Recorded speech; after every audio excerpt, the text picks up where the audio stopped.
이번 시간에는 국어생활 단원 이어가도록 하겠습니다. 따로 그 국어생활이라는 범위 안에 항목을 설정하기에는 교재 편성 방식마다 다르죠. 맞춤법이나 이런 영역을 포함할 수도 있고 또 표준발음법까지도 여기에 넣을 수 있죠. 규범 언어의 성격을 띠기 때문에 그러한 것입니다. 그런데 그런 부분들이 또 문법과 밀접한 관련이 있기 때문에 문법 단원의 연장선에서 서로 관련된 부분을 이어가는 이런 배열 방법도 또 나쁘지 않습니다.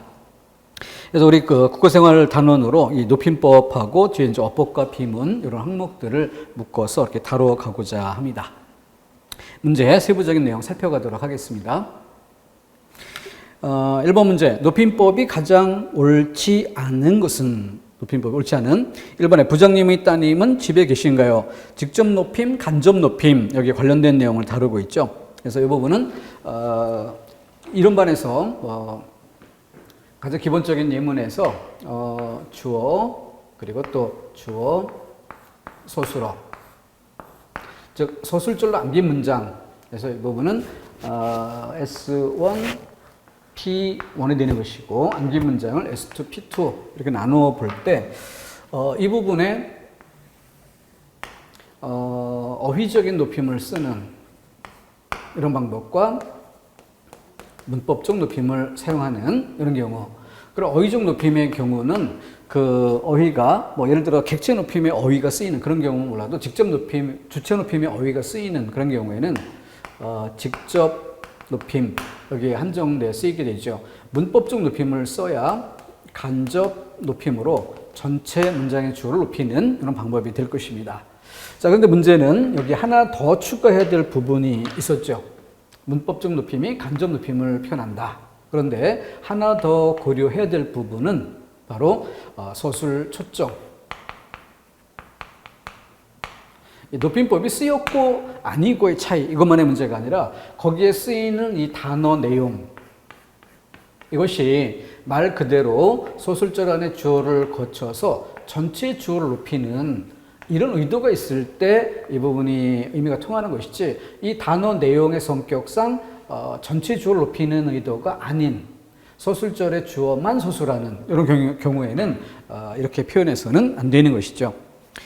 1번 부장님의 따님은 해서 여기 따님 밑줄 치고 이거는 높임말 어휘적 높임을 쓴 건데 이것은 딸 자체를 높이는 것이 아니라 부장님 때문에 높인 것이죠. 따라서 따님 부분은 어휘적 높임으로써 높임말이라고 종류를 나눠야 되지만 그 앞에 이것은 직접 높임, 간접 높임 그래서 간접 높임말이 되는 거죠. 따라서 이 높임법을 이해하기 위해서 우리가 가장 먼저 정리해줘야 될 내용이 직접 높임, 간접 높임이란 기준이 하나 필요하겠고 문법적인 높임, 어휘적인 높임이라는 또 다른 기준이 필요하죠. 이 각각의 것을 점검해서 모든 상황에 잘 적용토록 해야겠습니다. 자, 서술어 자리에 계시다, 있으시다, 계시다, 있다에 대한 높임말, 굳어진 것으로 역시 어휘적 높임이 쓰인 거죠. 그럼 어휘적 높임이 소수로 될 어휘적 높임이 쓰이게 되면은 직접 높임에 쓰이게 되는 것이고 따라서 딸 자체를 높이게 되는 것이지 부장님을 높이지 못하게 된다. 바로 그 지점이 틀린 내용이었습니다. 두 번째 문제 다시 갑니다. 높임법에 대한 설명으로 옳지 않은 것.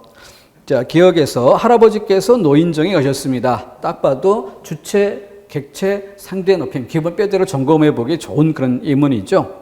두 번째는 스님께서 휴일에는 댁에 계십니다. 이건 1번 문제에서 살펴봤던 것처럼 직접 높임, 간접 높임 이런 부분을 점검해 보는 게 중요하겠고 디귿, 여러분 아이들을 자리에 앉혀주십시오. 그래서 아이들을 앉히다 그러니까 높임의 대상이 누구인가 이 부분을 성분 간의 관계 표시를 정확히 하는 게 좋겠습니다. 리을에 우리는 할머니를 모시고 산책을 다녀왔다 해서 모시다 해서 객체를 높이는 또 어휘적인 높임의 방식이죠. 1번 기역 니은 문장의 주체를 높이고 있다. 할아버지께서 가시다 잘 호응되는 기본 문장이고 니은 스님께서 댁에 계시다 그래서 역시 스님께서 주어 소수로가 아주 명확히 호응되는 것으로 제일 쉽게 파악될 만하죠. 다음 두 번째 기역 니은 디귿 듣는 이를 높이고 있다. 청자 높임 상대 높임입니다. 그러면 우리가 문장을 놓고 볼 때 우리 기본 예문으로 썼던 형님 항상 호칭어, 이것이 이제 대화의 상대를 명확히 판단하는 잣대니까 호칭어 점검 아주 중요한 요소죠. 아버지께서 할아버지께 용돈을 드리셨습니다.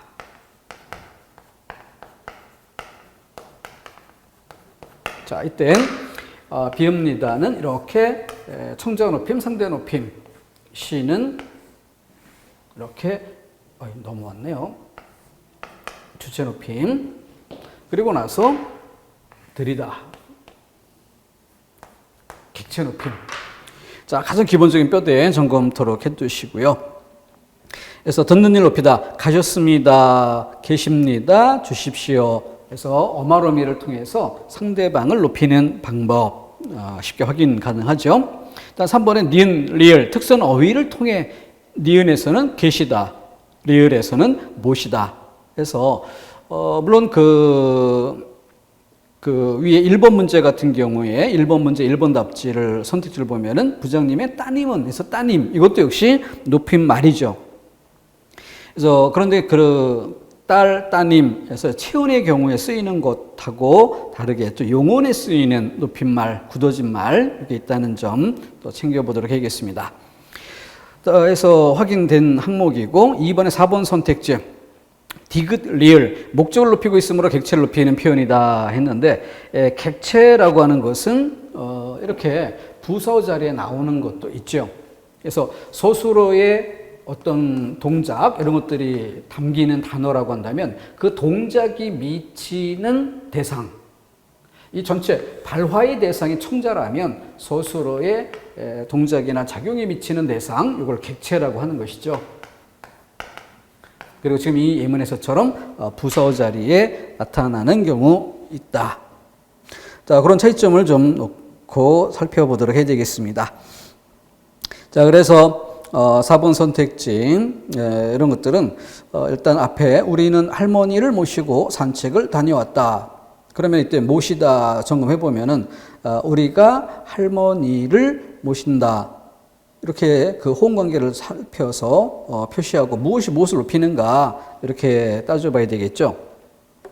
자, 그랬을 때 그래서 객체 높임이라고 하는 것, 그 대상, 목적어 자리 이런 것들을 확인해 볼 수가 있고, 똑같은 맥락에서 디귿, 여러분 아이들을 자리에 앉혀 주십시오 라고 하면은 생략돼 있어요. 그래서 여러분이란 호칭어 강조했던 것처럼 거기에 기대해서 문장의 주어가 뭘까요? 여러분들께서, 이게 주어가 되겠죠. 생략된 주어. 그러면은 아이들을, 이게 목적어 자리가 되는 것이고, 그러면 리을에서 할머니처럼 아이들을 높이고 있는가? 근데 그 자리에 보면은 앉히다, 앉다 해서 아이들이 앉는 거죠. 근데 아이들을 앉게 하다란 부분에 높임의 표현이 쓰이지 않고 있고, 또 단어 내용상으로도 아이들이 높임의 대상이 되지도 않습니다. 그러니까 여기는 목적어 자리, 부사어 자리, 자, 자리에서 목적어 자리를 꼬집은 것은 디귿, 리을, 뭐 이미 노출된 문장인 목적어만 담고 있으니까 어쩔 수 없지만 사용된 것과 아닌 것이란 차이에서는 차이가 있었고, 그 중에서 리을에는 맞지만 디귿에는 어울리는 설명이 될 수 없다는 점에서 틀린 지점이 확인됩니다. 거기에 추가해서 꼭 목적어만의 문제는 아니다, 부사어 자리가 될 수도 있는 것이다, 이렇게 추가해 주면 되겠고, 3번 문제 역시 방금 살펴본 것에 나타났던 누나는 할머니를 모시고, 그래서 모시다라는 단어가 점검 포인트가 되고 있죠. 1번 상황에 따라 격식체와 비격식체로 나눈다. 격식체와 비격식체, 대우의 등분을 예사 낮춤, 예사 높임, 비격식체로 이렇게 두 등급으로 나누는 것과 네 등급으로 나누어서 표현해야 하는 격식체, 이런 차이점 생각해 봐야겠죠. 두 번째, 목적어나 부사어가 지시하는 대상. 자, 목적어나 부사어가 지시하는 대상, 지금 바로 객체 높임에 대한 얘기를 담고 있죠. 그래서 주어의 행위가 미치는 대상을 높여 표현하는 높임법이다 해서 지금 인용된 문장에 모시다라는 말이 객체를 높이는 어휘라는 점에서 객체 높임 말, 여기에 초점을 둬야 되겠고, 그 지점을 가장 정확히 다룬 항목이 됩니다. 다음 넘어가서 네 번째 문제. 높임법이 사용이 자연스럽지 않은 일본에서 제 말씀을 그렇게 곡해하시다니. 그래서 말씀 얘기했던 바 있었죠. 자신에게 대했으면 낮춤말, 상대방에 대했으면 높임말. 자, 그분은 항상 걱정이 많으시니 각별히 배려해 드려야 합니다. 그분이 걱정이 많으시다. 주어 서술어 호응 관계, 그리고 배려해 드리다를 통해서 높이는 방법. 다음 세 번째, 당신께서 생전에 아끼시던 물품이라 당장에 처분하기는 어렵습니다. 뒤에 이어지는 문맥상 당신께서란 부분이 바로 2인칭을 나타내는 게 아니라 이 자리에 없는 3인칭을 나타낸다는 점을 알 수 있고, 그러한 만큼 바로 극존칭이 되는 경우 3인칭 제기 대명사의 경우 아주 높임으로 이해를 해야 되겠죠. 그래서 그 뒤에 아끼시던이라고 호응되는 것 챙겨주면 되겠습니다. 네 번째, 아버님께서는 집안의 대소사에 대해 항상 아랫사람들에게 여쭤보십니다 라고 할 때 여쭙다.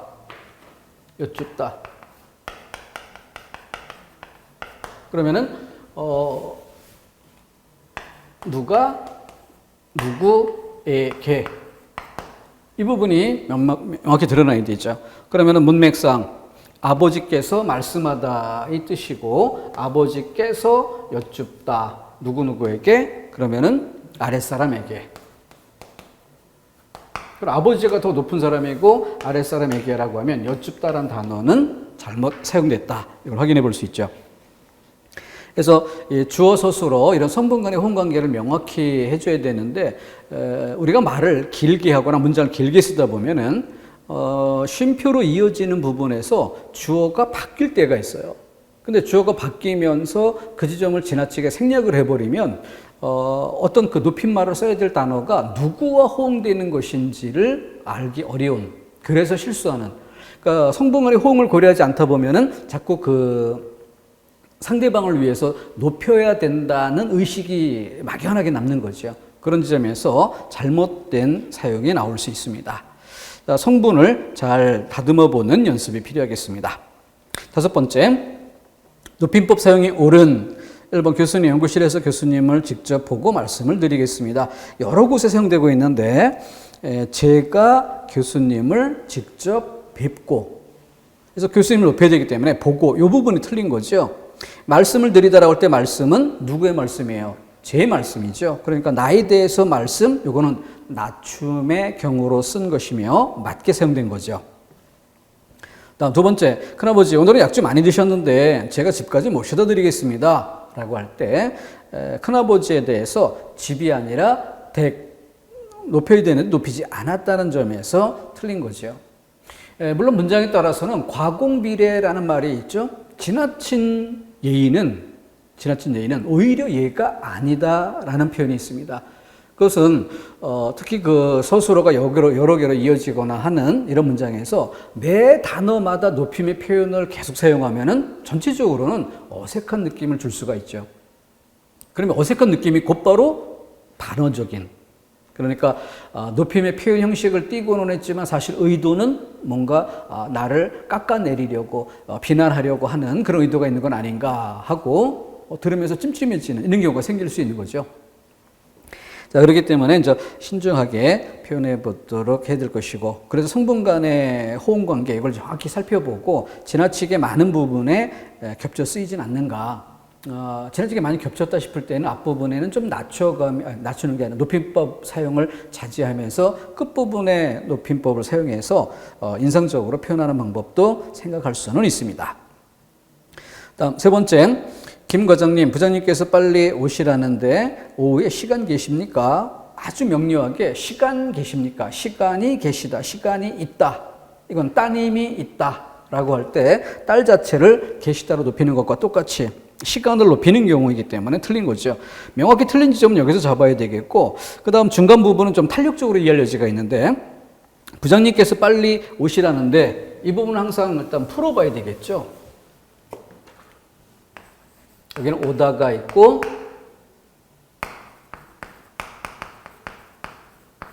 말씀하다가 있고, 그래서 여기에 시가 쓰이는 경우는 옷이라 이런 표현이 되는 것이고, 여기에 시가 쓰이는 이런 경우는 오라신다, 옷이란다, 오라신다, 이 표현이 달라지는 거죠. 그럼 오다의 주체는 뭐 과장이고, 그리고 그런 명령을 내린 말한 사람은 부장이고, 그러니까 과정을 높일 거냐 부정을 높일 거냐에 따라서 시가 들어가야 될 위치가 어디냐라는 것을 탄력적으로 잡아야 한다는 거죠. 그런데 여기를 이제 탄력적으로 이해하자라고 보는 이유는 뭐 때문입니까? 이게 바로 직장에서의 언어 생활이고, 직장에서의 언어 생활은 기본적으로 상호 존중입니다.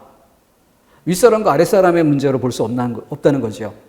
윗사람과 아랫사람이 아주 명확히 드러나는 경우는 세 가지 정도 생각해 볼 수 있죠. 첫 번째가 집안에서 할아버지, 또 아버지, 그리고 그 자식, 또 학교에서는 선생님과 학생의 관계, 이런 데서는 위계가 분명하다라고 할 수 있죠. 또 군대를 생각할 수 있습니다. 그런데 직장 생활에서는 상호 존중이 기본입니다. 그렇기 때문에 압존법을 기계적으로 적용할 성질은 아니다. 그래서 이런 부분은 좀 탄력적으로 볼 여지가 있고, 지금 당장 김 과장님하고 이야기하니까 내 말을 듣는 상대방이 김 과장님이고, 그러니까 과장님을 높이는 게 더 중요하다고 생각할 수도 있는 거죠. 그러니까 이 자리에 없는 더 높은 부장님이지만, 그래서 굳이 부장님 자리를 높이지 않고 과장님을 높이는 이런 경우도 생각해 볼 수는 있는 겁니다. 그래서 그런 부분으로 답이 결정되면은 문제가 좀 논란거리가 될 수 있죠. 그러니까 일단 틀리는 건 맨 끝에 시간 계십니까? 이 부분으로 명확히 답을 판정할 수 있는 이런 근거를 끝에 주고 있는 것입니다. 자, 그 정도로 탄력적으로 살펴볼 부분 짚어보시고, 그 다음 6번. 여기는 뭐 주체, 객체, 상대, 이걸 묻고 있는데, 문장을 보면 수키야, 내가. 주체 자리니까 주체 자리는 높이지 않은 마이너스로 표시가 돼야 되겠죠. 선생님께, 그래서 이거는 객체에 해당되고, 객체는 플러스, 그리고 꽃다발을 드렸다. 그래서 맨 마지막 부분에 점검해야 될 게 상대였어요. 상대방. 그러니까 말 듣는 상대방은 어마로미로 나타나는데, 어마로미는 높임이 쓰이지 않았다. 그래서 마이너스로 표시되는 1번이 답이 되는 거죠. 주체, 객체, 상대. 요거는 제가 기본 예문 강조 드렸었고, 요 기본 예문을 바탕에 두고 밑에 문장 바꿔 쓰는 경우, 형님이랑 호칭어를 바꿔서 막내 동생아 이렇게 해서 상대가 바뀔 때 뭐가 달라지는가? 형님, 막내 동생이, 이렇게 주어 자리를 바꿨을 때 어디가 달라지는가? 형님, 아버지께서 막내 동생에게, 이렇게 객체를 바꿨을 때 또 뭐가 달라지는가?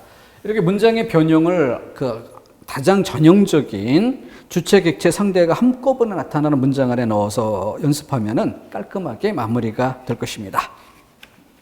다음 7번 문제, 높임의 등급. 여기는 모두 그 비격식체를 전제로 해서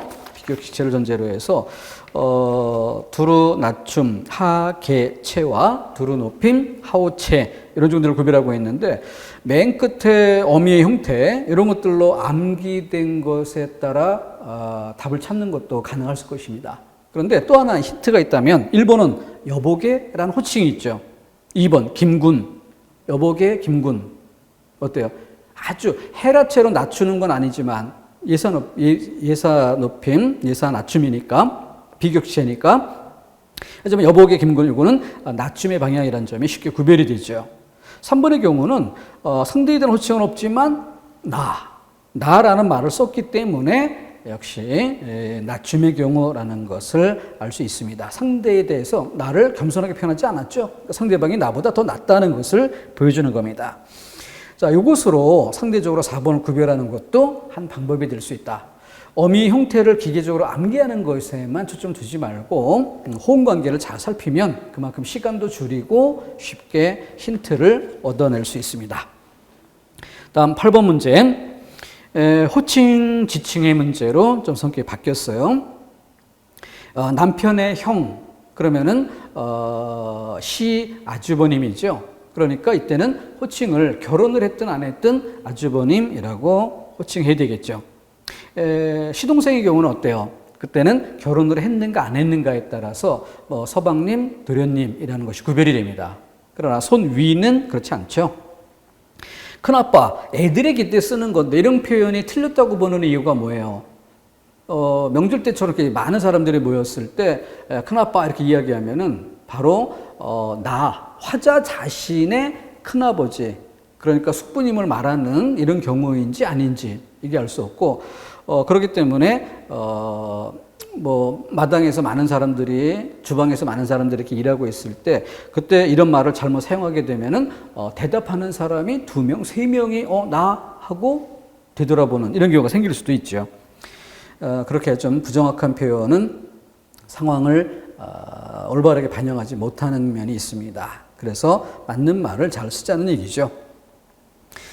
두 번째, 시부모에게 시부모 앞에서 남편은 그 자식이기 때문에 낮추어 표현하죠. 그렇다고 지나치게 낮추어 갈 필요가 없다고 해서 예사의 표현을 쓰는 것 정도는 허용될 수 있는데, 지금처럼 오빠라는 것은 그 호칭, 지칭 그 자체, 용어 자체가 잘못되어 있죠. 그래서 말하는 사람 자신의 오빠를 이야기하는, 그러면 듣는 그 시부모들 입장에서는 사돈댁 누군가를 칭하는가라고 오인할 수도 있습니다. 남편의 누나에 대해서 형님, 이것은 맞는 표현이죠. 그리고 4번에 이쪽은 제 부인입니다 라고 해서 자신의 아내를 부인이라고 하는 것은 자기 자신, 부부는 일심동체니까 이제 같은 한 사람처럼 보더라도 자기 자신을 남들 앞에서 높이는 격이 되어버리죠. 부인은 내 아내가 아니라 다른 사람의 아내를 높여서 부를 때 쓰는 표현이죠. 자, 높이지 말아야 할 때 높여서 틀린 것이 4번입니다.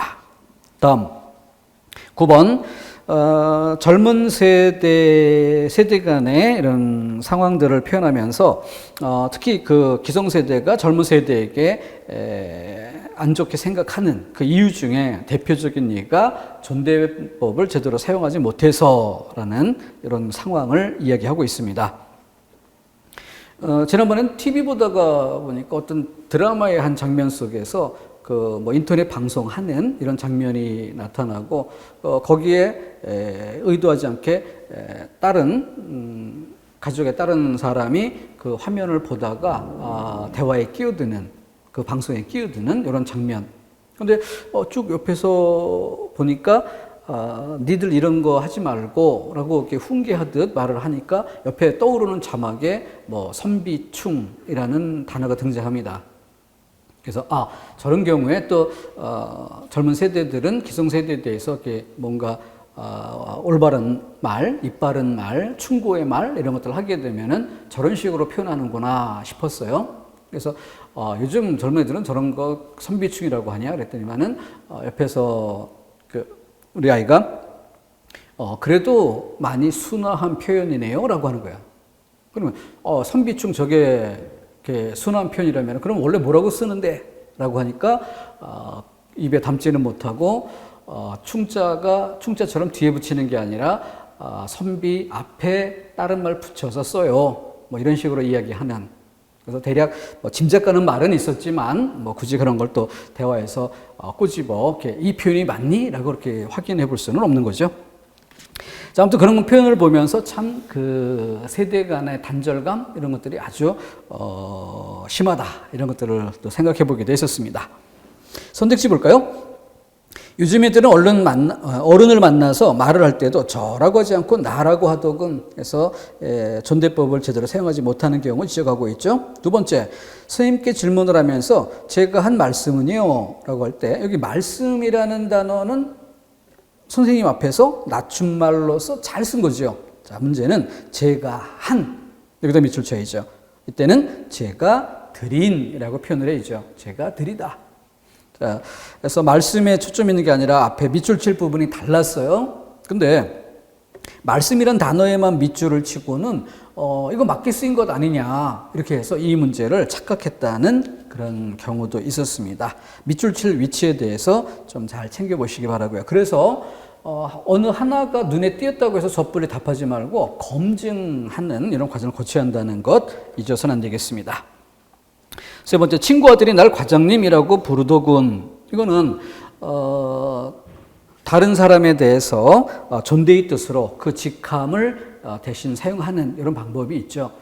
이런 것들이 잘못됐다 싶은 경우는 오히려 가족 안에서, 그렇다면은 나이 든 할머니, 할아버지들이 자신의 자녀, 아들이나 딸이 어떤 사회적인 지위를 갖고 있다고 해서 뭐 우리 김 박사가, 우리 김 과장이, 우리 김 군수가 뭐 이런 식으로 표현하는 이런 것은 자기 가족을 남들 앞에서 높이는 이런 표현이 되기 때문에 거부감을 줄 수 있죠. 그런 경우는 좋지 않습니다.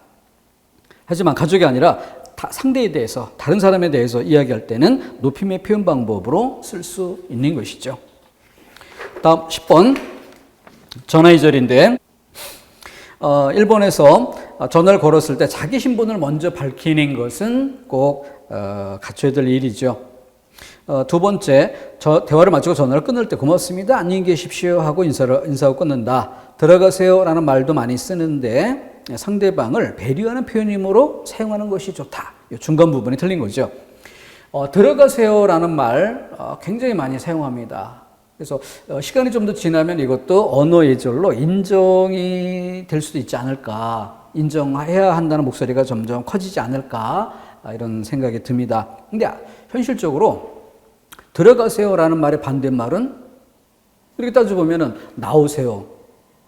그럼 예를 들어서 무전기로 무전을 하는 뭐 전쟁 영화 속에 뭐 독수리 나오라 뭐 등등 호출하는 이런 신호로 쓰는 경우에는 들어봤어도 전화를 걸었을 때는 이미 상대가 딱 정해져 있는데 누구 나오라 이렇게 해서 통화하는 거 아니죠. 그렇기 때문에 들어가라라는 말도 사실은 그 출처가 불분명합니다. 의미가 모호하죠. 그렇기 때문에 특정 지방에서 쓰인다고 언어 예절에 이렇게 설명되어 있지만 그 뒤에 뭐라고 되어 있습니까? 상스러운 느낌을 줄 수 있다라고 지적되어 있어요. 물론 이것이 또 기성세대들 얘기지 젊은 세대는 안 그렇다라고 할 수도 있는데, 그래서 세월이 바뀌면 바뀔 수도 있다는 얘기죠. 어쨌든 현재로서는 이런 부분들이 좋은 쪽으로 긍정되는 방향으로 이렇게 인정되지는 않습니다. 그 정도. 다음 11번. 1번 선택지에서 아닌데요. 전화 잘못 거셨습니다. 자, 이것은 말 그대로 잘못일 때. 근데 그것을 잘못 걸었다와 잘못 걸리다, 이 차이를 놓고 보세요. 전화 잘못 거셨습니다 라고 했을 때는 뭐가 돼요? 이것은 상대방의 잘못을 꼬집는 이런 표현이 되죠. 전화 잘못 걸었습니다. 그런데 전화 잘못 걸렸습니다 라고 하는 것은 상대방의 잘못을 꼬집지 않고 어떤 상황이 잘못되었음, 이렇게 간접적으로 돌려 말하는, 그래서 상대방에게 심적 부담을 줄여주는 이런 효과가 있죠. 이것이 예법인 것입니다. 물론 상대방이 잘못 건 거지만 그것을 딱 꼬집는 것은 상대에게 심적 부담을 주는 방식이다라는 점에서 적절치 않은 거죠. 자, 이렇게 해서 포인트 꼭 잡아내도록 해야 되겠고, 다음 12번은 이제 성분 간의 호응, 어법과 비문이라는 항목으로 달라집니다. 1번이 적절한 것이고 2번의 경우 그 일이 벌어졌을 때 아마 마음속으로라도 박수를 보내는 사람은, 그래서 아마라는 이 단어가 뒤에 추측의 내용이 이어지는 것과 호응되어 있죠. 아마 뭐뭐일 것이다 이런 식으로. 근데 뒤에 얼마나 되었을까라는 것은 추측이 아니라 직접의 의문. 그래서 아마와 호응될 수 있는 적절한 말이 뒤에 이어지지 못했다는 점에서 적절하지, 호응이 잘못됐다. 앞뒤만을 끊어서 따로따로 보면 그 자체로는 무난해 보일 수도 있습니다. 또 세 번째, 여기서는 가장 기본적으로 살펴야 될 형태죠. 예를 들어서 주어 목적어 스스로라고 봅시다. 그런데 A와 B 이렇게 나타나는 경우는 항상 살펴야 될 것이 네 가지라고 했어요. 네 가지. 그것은 여기서 내용상의 관계, 형식상의 관계, 그다음 또 하나 살펴야 될 게 뭐예요? 그 앞에 꾸미는 말이 오는 경우 A와 B에서 수식에서의 중의성 문제. 다음에는 뒤에 소수로가 하나가 나오는가 아니면 두 개가 나오는가 그 여하에 따라서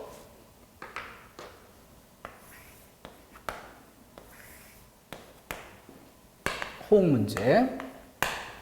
이렇게 네 가지가 점검 대상이 되는 거죠. 가장 기본적입니다.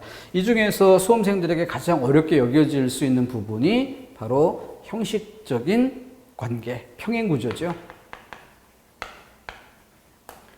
그래서 이 용어는 반드시 써줘야 한다. 이 용어를 반드시 써야 목적의식적으로 그 부분을 점검하게 됩니다. 나머지는 그냥 단어 내용의 관계 이런 것만 따지고도 알 수가 있어요. 근데 이거는 이 평행구조 또는 평행구조의 오용이란 단어를 써줘야만 그 패턴을 익숙히 점검해 갈 수 있습니다.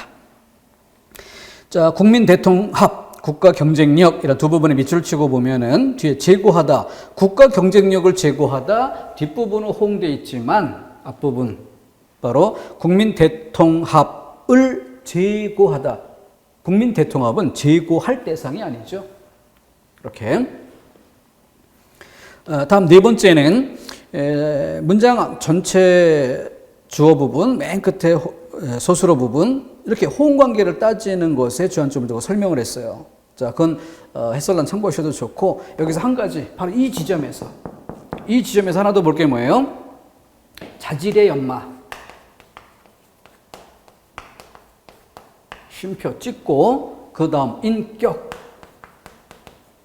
쉼표 찍고 그리고 뒤에 원만한 인간관계 이렇게 이어집니다.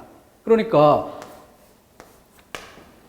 자질의 연마, 인격 등등 이렇게 해서 인간관계까지 그러면은 무엇의 무엇 이런 구조로 돼야 되는 것이죠. 그럼 제일 먼저 내용 그러면 연마, 인격, 인간관계 이 세 가지는 내용상 병렬될 성질의 것인가?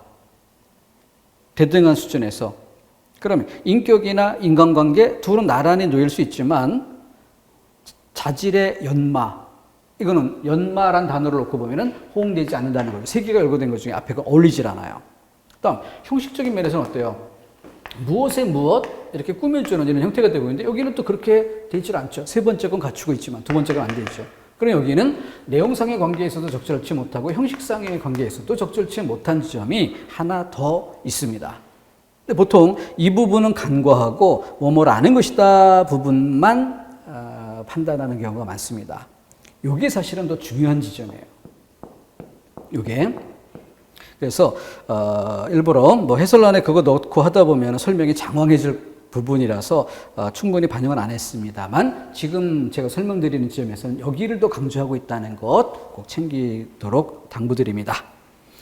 다음 13번 그런 면에서 뭐 서울시 9급이지만 왜냐하면 하고 맨 끝에 라는 것이다 이렇게 호응관계 살펴야 될 지점. 두 번째 중간 부분에 중요한 까닭은 이게 전체의 주어 부에 해당되는 거죠. 중요한 까닭은 뭐뭐라는 사실이다. 여기 끝부분 에서 호응되는가 아닌가를 점검해야 될 점이 어디인지 그걸 챙겨야 할 부분입니다. 1, 2번이 좀 쉽게 파악될 만한 내용들이었고 3번은 내가 그분을 처음 뵌 것은 그래서 것으로 시작하는 주어부인데 원래 기본 형식은 것으로 시작하면 것으로 끝나야 한다라는 공식이 있죠. 근데 그때는 꼭 글자가 것이라고 해야 되는 건 아니고 그에 상응하는 자리가 채워져야 한다 이 뜻이죠. 내용상 그분을 처음 뵌 것, 그래서 처음 만난 때 시간을 얘기하고 있기 때문에 끝에 뒤에 때라는 말이 적절하게 호응되고 있는 것입니다. 자, 그럼 네 번째 1, 2번은 좀 쉬운 기본 문장이니까 네 번째 거 보면 학계에서는 국어 문법에 관심과 조명을 해나가고 근대 국어에도 관심을 보이기 시작했다. 학계에서는 근대 국어에도 관심을 보이기 시작했다. 그래서 큰 골기록이 일단 호응된다는 점 먼저 찾고 거긴 지우고 가운데 부분 국어 문법에 관심과 조명을 해나가고 관심과 자 이거 나올 때 항상 어떻게 해요? 딱 삼각형 표시하고 축이 되는 점 표시하고 살피는 거죠. 그러면은 국어 문법에 관심, 조명을 해 나가고, 그럼 뒤에 해 나가다를 소수로로 볼 것인가? 그러면 형식적인 짜임 자체도 안 맞고 또 내용상의 대등한 병렬이라고 볼 수도 없고 두 가지가 동시에 깨지고 있는 거죠. 그렇기 때문에 뒤에 이것과의 호응 관계 역시 무너지고 있습니다. 자, 그래서 12번 문제에서는 4번 선택지, 물론 3번 선택지도 점검할 만한 부분이 있지만 너무 간단한 단순한 구조니까 4번 선택지, 그리고 13번에서 4번 선택지 이런 것들을 잘 골라서 따로 예문 연습 자료로 삼아야겠습니다. 다음 14번 문장 쓰기 어법이 가장 옳은 것. 1번 한국 정부는 독도 영유권 문제에 대하여 뭐뭐에 대하여 일본에 유적명사 뒤 무적명사 뒤 적절히 쓰이고 있죠. 두 번째, 경쟁력 강화와 생산성의 향상을 위해 경영의 혁신이 요구되어지고 있다. 맨 끝에 요구되어지고 있다. 이중 피동이 쓰였다는 점 틀린 거 찾기 아주 쉬운 내용이죠. 그러나 앞부분 봅시다. 경쟁력 강화와 생산성의 향상. 꼭 점검해야 할 부분이죠. A와 B. 그럼 경쟁력 강화, 생산성 향상 둘 다 내용상 대등하며 나란히 놓을만 하고 그 다음 또 형식적인 짜임에서도 무엇에 무엇, 무엇에 무엇 이런 구조가 제대로 갖춰져 있는가라는 면에서도 또 챙겨볼 만한 그런 지점이죠.